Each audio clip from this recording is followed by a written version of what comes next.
If you believe that becoming tax resident in the Canary Islands is simply a matter of spending more than 183 days here, you are oversimplifying a very complex legal concept. And this misunderstanding is one of the most common and dangerous mistakes we see among entrepreneurs relocating internationally. Counting days is part of the equation, but it's not the whole equation.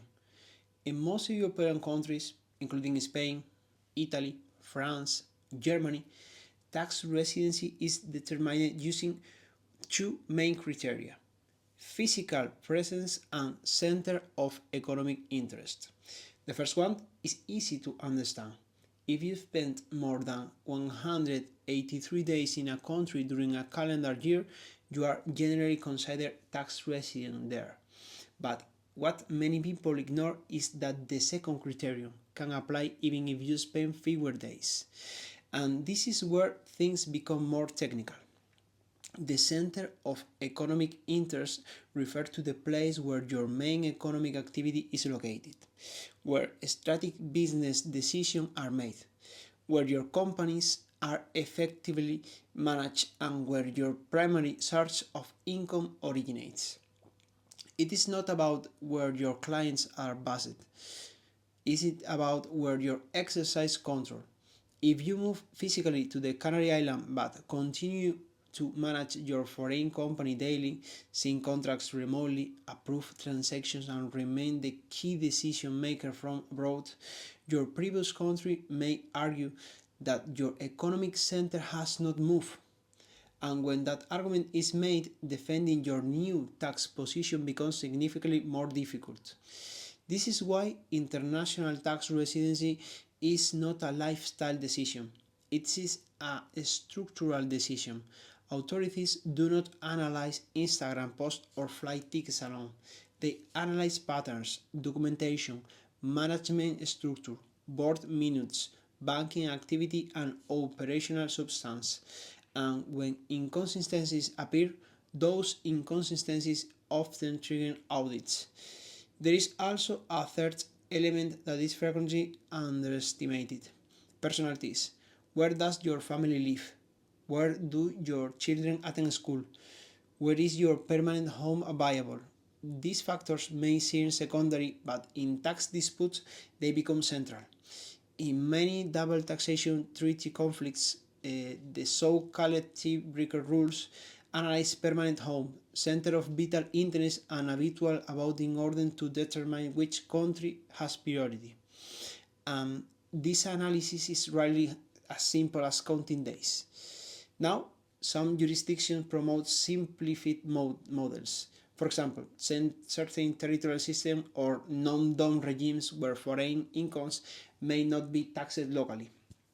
And while those systems can be attractive, they also come with specific compliance requirements, strict reporting obligations, and something high operational cost.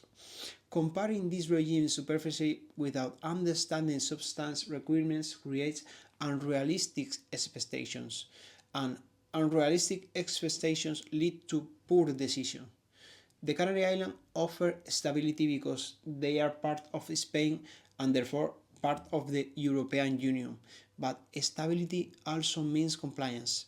You cannot simply declare yourself resident here without building consistent evidence that your economic and personal life has genuinely moved. This includes renting or purchasing property, registering locally, empadronamiento, modifying corporate management structure, relocating decision-making processes, and ensuring that your documentation reflects your new reality. Tax residency is proven through coherence over time, not through isolated actions. Another frequent misunderstanding is assuming that losing tax residency is in one country automatically grants residency in another. That is not how the system works. You must both exit properly and enter properly. Otherwise, you risk dual residency conflicts, double reporting obligation, and in extreme cases, double taxation until the issue is resolved. And resolving such conflict can be time consuming, expensive, and stressful. So, what is the correct approach? First, analyze your current size objectively. Second, evaluate whether your management and income structure truly support relocation. Third, document change carefully and consistently. And fourth, understand that residency is not about short-term optimization. It is about medium to long-term positioning. When these elements are linked, the Canary Islands can provide a stable and efficient base for international entrepreneurs. But if residency is built on assumptions rather than structure, the risk remains in the background. And in international taxation, background risks often surface when you least expect them. In our next video, we will explain what you must do during your first 19 days in the Canary Islands to build a solid administrative and tax foundation from the start.